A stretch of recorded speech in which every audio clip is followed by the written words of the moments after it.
All right, so picture this. It's a Friday night, you're itching for some entertainment, but your phone's a brick, right? And Netflix, forget about it, doesn't even exist. What do? It's a head scratcher, isn't it? Totally. And that's where our deep dive takes us today, back to a time before instant information, before on-demand everything. We're going to explore how radio and television, those things our grandparents might remember, how they completely changed how we connect with the world. It's a trip, really, going back like that. We're so used to being bombarded with media all the time. This is almost like, I don't know, stepping into a different reality. It really is. And to guide us on this journey, we're tapping into, get this, a children's podcast, Ole Geezer's Gibbles and Journeys. Okay, I'm intrigued. Right. Now, before you think we've gone off the deep end here, trust me on this. Ole Geezer, he's got this way of making history relatable, even for those of us who, let's say, remember dial-up. He's got a point, I'll give him that. Sometimes a fresh perspective can be eye-opening, even one that's, aimed at a younger crowd. Exactly. So Ole Geezer kicks off his episode, and he's asking his listeners to imagine, are you ready for this? A world without screens. No phones, no TVs, no computers. He calls them talking boxes, which I kind of love. Talking boxes, I like that. So what's he say life was like back then? Well, he paints this very vivid picture of life before these inventions existed, And to enjoy music, get this, you basically had two options. Either you were making it yourself or you were hoofing it to a concert hall. Wow, that's dedication to your favorite tunes. Can you imagine having to actually, go to a concert every single time you wanted to hear your jam? Right. And the news, forget about those breaking news alerts, right? You waited for the newspaper, which could be reporting on stuff that happened days ago. Makes you appreciate that 24/7 news cycle, huh? It really makes you think about how much we expect things instantly now. Back then, information, it wasn't something you just, passively took in. You had to actively look for it. And even then, you were behind the times. Okay, so picture it. A world desperate for news, starving for entertainment, but totally limited by, what they had back then. And then, ta-da, entered the radio. Cool. Ole Geezer described it as this little box that could, get this, snag sound waves right out of thin air.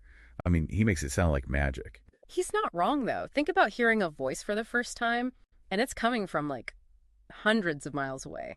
That would blow some minds back in the day. Absolutely. And it wasn't just about entertainment either.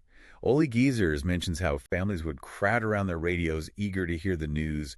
It created this shared experience, this feeling of everyone being in it together, which honestly feels kind of rare these days. It's true. Before radio, communities were cut off from each other, right? Your world was basically what was right in front of you. But radio, it was like it shrunk the world down, suddenly connecting people across, everything. Geography, social barriers, you name it. It's like, I don't know, the early days of social media, but instead of liking posts and stuff, it was this shared listening experience that brought people together. Exactly. And it wasn't just news. Think about the rise of radio dramas, comedies, even live sports on the radio. It wasn't just about getting information. It was about experiencing it together with your family, your neighbors. Okay, so radio, it shrinks the world, bringing sound and information right into people's living rooms. And just when you thought it couldn't get any more wild, boom, television explodes onto the scene. Ole Geezer, he calls it this, and I quote, marvel of engineering, that let folks see, not just hear, things happening miles away. And that changes everything. With television, you weren't just hearing about things anymore. You were seeing them as they happened. It's the start of visual culture as we know it. And that has had a huge impact on, everything. It's like Ole Geezer says. It was like having a window to the world right there in your living room. Powerful image, right? A window to the world. But, you got to remember, it's still just a window. You're only seeing what's framed in it. That's true. It's not like you could just flip through channels and get every side of every story back then. What you saw was what you got. Makes you wonder, how much did that shape how people saw the world? Big question. See, television, it wasn't just reflecting reality, it started to kind of create it too. Think about it. Before TV, your shared experiences, your cultural touchstones, they were mostly local, right? But television, boom, everyone's watching the same shows, same news, same commercials even. Creates the sense of a shared national, even global experience. That's pretty wild when you think about it, how something as simple as watching a TV show could connect millions of people who've never even met. Exactly. And that changed everything, from the clothes people wore to what they bought to how they thought about, everything. TV wasn't just entertainment. It had this power to shape opinions, to influence what people valued. So we've gone from gathering around the radio for news bulletins to having moving pictures beamed right into our homes. It's like Ole Geezer says, television changed how we experience entertainment, like forever. But it sounds like it was about way more than just entertainment, wasn't it? Oh, absolutely. To call it revolutionary, it's not an exaggeration. Right. It totally transformed the media landscape. New ways of telling stories, new types of shows, new ways to connect with an audience entirely. Take celebrities, for example. Before TV, you knew actors from stage plays, maybe the radio, but television, their faces, their voices, right there in your living room, every week.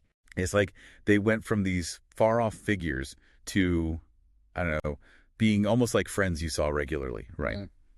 Did that change how people felt about performers, having them in their homes like that? Totally. It created this intimacy, this familiarity that was impossible before. People felt like they knew these actors, these newscasters, these game show hosts. It paved the way for, well, everything we know about celebrity culture today, this idea that our lives are all mixed up with the lives of the people we see on screen. It's amazing how something so, I don't know, commonplace now, like turning on the TV, had such a huge impact.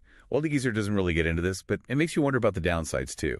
If TV was this powerful, did everyone benefit from it equally? Right. That's the thing about technology, isn't it? It's a double-edged sword. Every invention, it's got its pluses and minuses. So, yeah, television, it opened some doors for sure. Representation, connection, things like that. But it could also, reinforce the bad stuff. Those power imbalances that already existed. TV could make them even worse. It's like what we're seeing now with social media. It can be amazing, yeah. right? But it can also be this breeding ground for misinformation, for harmful stereotypes, the whole 9 yards. It just shows you technology itself, it's not good or bad. It's all about how we use it, how we let it shape us. Exactly. And you know what? That brings us back to Ole Geezer and how he wraps up his episode. Yeah. He takes his listeners on this journey, right? From a world without these talking boxes to one where, boom, sound and images are beamed right into their homes. And he leaves them with this. It sounds simple, but it's really profound when you think about it. Oh, you're talking about where he tells them to keep those imaginations running wild, even with all these amazing inventions around them. It's easy to get sucked in by the technology, but he's saying, hey, don't forget about your own creativity, your own sense of wonder. It's like he's saying, as cool as these gadgets are, they're just tools in the end.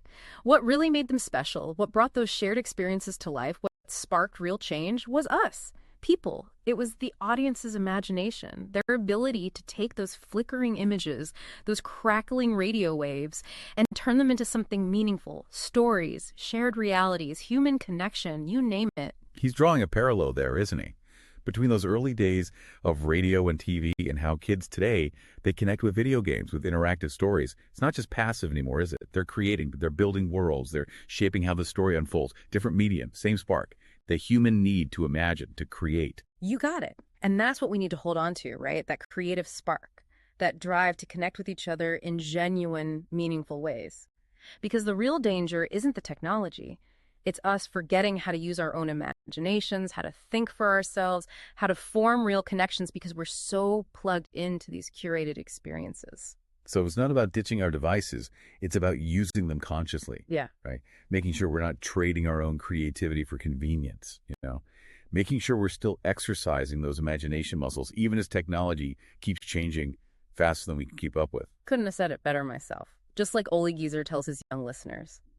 Approach the world with a sense of wonder. And we can do the same, right? We can use technology to explore our curiosity, to fuel our creativity, to connect with the world in deeper, more meaningful ways. That's the perfect note to end on. So next time you're flipping through Netflix or scrolling through social media, remember Ole Geezer's words. Keep those imaginations running wild. Because in the end, the most powerful tool we have isn't some talking box. It's the boundless creativity and the potential for connection that we all carry within us.